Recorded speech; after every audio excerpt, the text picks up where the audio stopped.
जज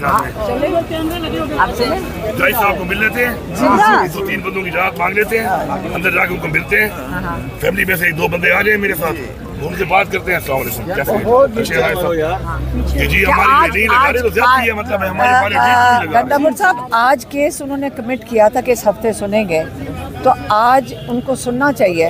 और हमने तो यही कहा था कि जैसे हम सारे खड़े हैं कि हम जजेस की सपोर्ट में खड़े हैं, क्योंकि ये मजबूर हैं 26वीं तरमीम के बाद, तो हम उनकी जब हम सारे खड़े हैं उनकी सपोर्ट में, तो जज साहब आज इमरान खान का केस सुन ले। पिछले 3 महीने से हम पीछे उनके रोज आके यहाँ खड़े होते हैं कि हमारा केस सुनिए। मैं बात करता हूँ, अच्छा 2-3 बार जाके जज साहब को मिलते हैं। हम तो अपना ये हक मांग रहे हैं कि हमारी पेशी लगाई जाए, पेशी लगेगी तो फैसला होगा ना। झूठे केस है। लेकिन उन्होंने खुद कमिट किया 2-3 दफा, और उन्होंने खुद कहा था कि इस हफ्ते सुनेंगे। एक दफा तो उन्होंने कहा अमले से कोई गलती होगी, उन्होंने डाला नहीं तो, और जज साहब ने देखा नहीं, पिछली तारीख तो इस तरह गुजार गई।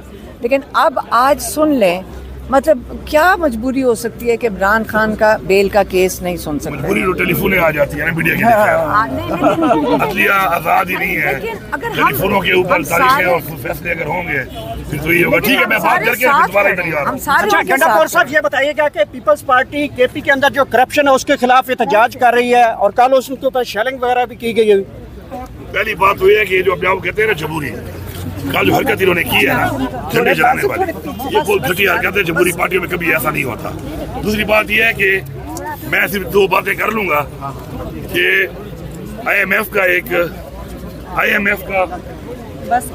आप इधर सामने आप आ जाए, आप आ जाए, नहीं आप पहले आप जी गंडापुर साहब, बात यह है कि पहली बात यह है कि अल्हम्दुलिल्लाह हमारा जो सूबा है इसमें इमरान खान की हुकूमत है, इमरान खान के विजन के मुताबिक अल्हम्दुलिल्लाह IMF ने, ये कोई बात ऐसी नहीं है कि हम कर रहे हैं, IMF ने एक्नॉलेज किया है सिर्फ एक सूबे को कि उन्होंने टारगेट अचीव किए हैं अपने। ठीक है, टारगेट अगर अचीव हुए हैं इनके तो मतलब है कि बेहतरीन काम हुआ है। बाकियों ने क्यों नहीं किए, फेडरल गवर्नमेंट ने क्यों नहीं किए, सारे फॉर्म 47 वाले हैं। दूसरी बात है 200 बिलियन प्लस का सरप्लस है टारगेट से। उसके बाद अगर ये कहते हैं करप्शन है, फिर सिंध में क्या हो रहा है, सरप्लस क्यों नहीं आया, पंजाब में क्या हो रहा है, फेडरल गवर्नमेंट क्यों कर्जे ले रही है, हमने 1 रुपया कर्जा भी नहीं लिया, बलूचिस्तान में इनकी हुकूमत है वहाँ क्या हो रहा है। तो ये सारा एक ड्रामा है, एक ड्रामा बना के इन्होंने हरकत जो की है। दूसरी बात है कि रेड जोन के जो SOPs हैं वो बने हुए हैं। ठीक है, हम सियासी पार्टी है, हमें इमरान खान ने एक सोच दी है, हम खुद कहते हैं कि प्रोटेस्ट की इजाजत होनी चाहिए, हमने किसी को नहीं रोका। JUI ने 5 जलसे किए हैं 15 महीनों में, हमने सिक्योरिटी दी है उनको बाकायदा। कल ये लोग आए हैं, आप चेक कर लें, किसी ने रोका इनको, किसी ने मना किया इनको। अब अगर ये रेड जोन में घुस रहे हैं तो रेड जोन में घुसने में जो SOPs हैं उसके मुताबिक वहाँ पे इन पे शेलिंग हुई है। लेकिन एक मिनट, वो रेड जोन की SOPs की हुई है, मेरे ऑर्डर पे नहीं हुई, SOPs के मुताबिक हुई है।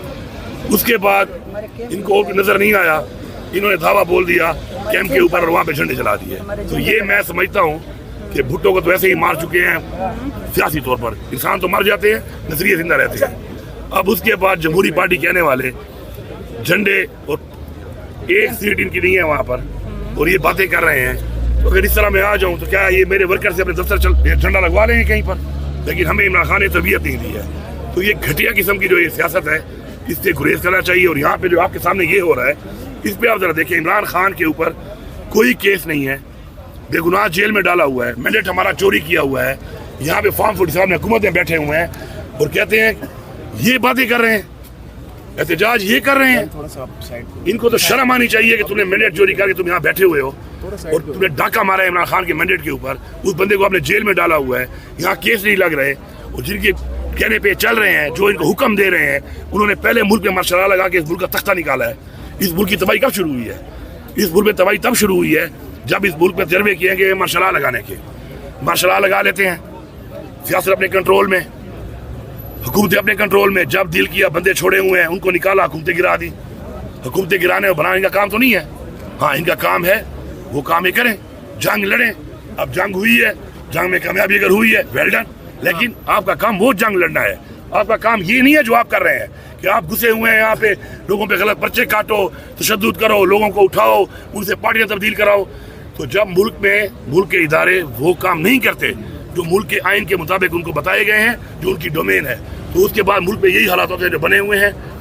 ना खुददारी रही है हमारी, ना हमारी खुद मुख्तारी रही है, कर्जों में हम डूबे हुए हैं। इस वक्त हमारे हालात ये हैं कि हम اپنے بجٹ کی شروعات ہی فیڈرل گورنمنٹ کی قرضے سے کرتے ہیں. تو جس گھر کی شروعات قرضے سے ہو, جو ملک پہلے دن سے قرضے پہ چلنا شروع ہو جائے تو اس ملک کا کیا ہوگا؟ پھر ملک کے سودے ہی ہوتے ہیں جو یہ کر رہے ہیں. علی امین گنڈاپور صاحب, خان صاحب نے تیاریوں کا کہہ دیا ہے کہ آپ لوگ تیاریاں شروع کر دیں. اب کی بار کس پلاننگ کے ساتھ, کس لائے عمل کے ساتھ, کن تیاریوں کے ساتھ پہنچیں گے؟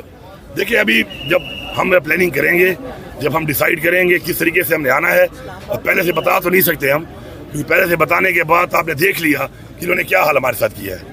سر عام گولیاں ماری ہیں یہاں پر, ابھی بھی یہاں پہ خون کے چھینٹے پڑے ہوئے ہیں ہمارے ورکروں کے. کیا کسی ملک کے اندر کسی ملک کی فوج کو, کسی ملک کی حکومت کو, کسی ملک کی فورسز کو یہ اجازت ہے کہ اپنے سٹیزنز کو وہ فائر کرے, وہ گولیاں مارے, وہ شہید کرے؟ ہمارے ساتھ تو یہ بھی کر لیا انہوں نے. لیکن آپ عوام کی آواز کو وقتی طور پہ دبا سکتے ہیں. نظریے کبھی بھی مرتے نہیں ہیں. یہ لوگ جو اس وقت عمران خان کے ساتھ کھڑے ہیں, یہ عمران خان کے ساتھ پاکستان کے لیے کھڑے ہیں, اور عمران خان بھی جو کھڑا ہے, عمران خان پاکستان کے لیے ہماری نسلوں کی جنگ لڑ رہا ہے, اور اس جنگ میں یہ عوام ان کے ساتھ ہے. پورے پاکستان کی عوام نے 8 فروری کو ووٹ دے کے ثابت کیا ہے نا کہ کس کے ساتھ ہے. انہوں نے ووٹ چوری کر لیا. اب ایک تو بے شرمی ووٹ چوری کیا ہوا ہے, اوپر سے جن کا ووٹ چوری ہوا ہے ان کو مار کے تم ان کی آواز دبانا چاہتے ہو. ان کا جو لیڈر ہے اس کو ایک تو جیل میں رکھا ہوا ہے, پھر کیس کی پیشیاں نہیں لگ رہی ہیں, وعدہ کر کے کہ میں پیشی لگاؤں گا, پیشی نہیں ہو رہی, ٹرائل نہیں ہو رہا. ہماری ڈیمانڈ کیا ہے؟ ٹرائل کرو, اگر غلط کام کیا ہے تو ثابت کرو. تو بات یہ ہے کہ یہ نظام اس طرح نہیں چلنے والا. ٹھیک ہے, وقتی طور پہ آپ گولیاں مار کے, ظلم کر کے, تشدد کر کے, جیلوں میں ڈال کے, لوگوں کو ڈرا دھمکا کے, فیملیوں پہ ظلم کر کے آپ یہ کر لو گے, لیکن آخر میں جیت بحیثیت مسلمان ہمارا ایمان ہے امر بالمعروف, کہ ہم نے حق اور سچ کے ساتھ کھڑا ہونا ہے. ہم کھڑے ہیں, اور ہمارا یہ بھی ایمان ہے کہ آخر میں جیت حق اور سچ کی ہوتی ہے, اور انشاءاللہ وہ ہوگی.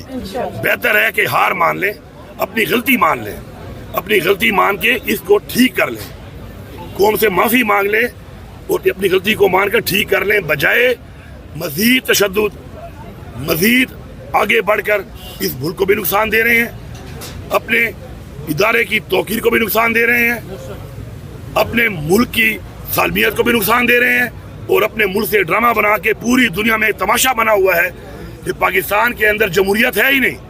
پاکستان کے اندر ایک بدترین آمریت ہے, اور یہ کبھی آمریت ڈائریکٹ مارشل لا کی صورت میں ہوتی ہے, کبھی انڈائریکٹ مارشل لا ہوتا ہے. اب اس وقت انڈائریکٹ مارشل لا چل رہا ہے. اچھا گنڈاپور صاحب یہ بتائیے گا کہ کہتی ہیں کہ 9 مئی کو جو نقصان ہوا ہے پی ٹی آئی نے جو کیا ہے اس سے کم نقصان جو ہے وہ مودی کے حملے نے کیا ہے, اس پر آپ کیا کہیں گے؟ دیکھیے, ان کا کام ہے کاروبار کرنا, پیسے لوٹنا. میں آپ کو لکھ کے لیتا ہوں کہ انڈیا میں بھی ان کا کاروبار ہے. مودی کے ساتھ ان کی پارٹنرشپ کے شعبے لگی ہوئی ہیں. دنیا کے ہر ملک میں جو بھی کرپٹ ترین ملک ہے, جو بھی کرپٹ حکمران ہے, آپ دیکھ لیں نواز شریف کے بیسٹ فرینڈ ہیں, کیونکہ وہ وہاں پہ پیسہ لوٹتے ہیں, یہ یہاں لوٹتے ہیں, ان سے یہاں پہ انویسٹمنٹ کراتے ہیں, یہ وہاں انویسٹمنٹ کرتے ہیں. پہلی بات. دوسری بات ہے کہ دیکھیں مریم نواز سے باتیں کرے گی, جو اپنی بیٹی کی شادی میں مودی کو دعوت دیتی ہے بغیر ویزے کے, اس سے آپ کیا امید کریں گے کہ وہ پاکستان کی بات کرے گی؟ وہ تو مودی کی بات کرے گی, مودی کی سائڈ لے گی. شرم آنی چاہیے اس کو. اب یہ عورت ہے, پھر میں بات کرتا ہوں تو آپ کہتے ہیں عورت کارڈ. دیکھیں, ایک عورت کی بات نہیں ہو رہی, ایک صوبے کی وزیر اعلیٰ ہے.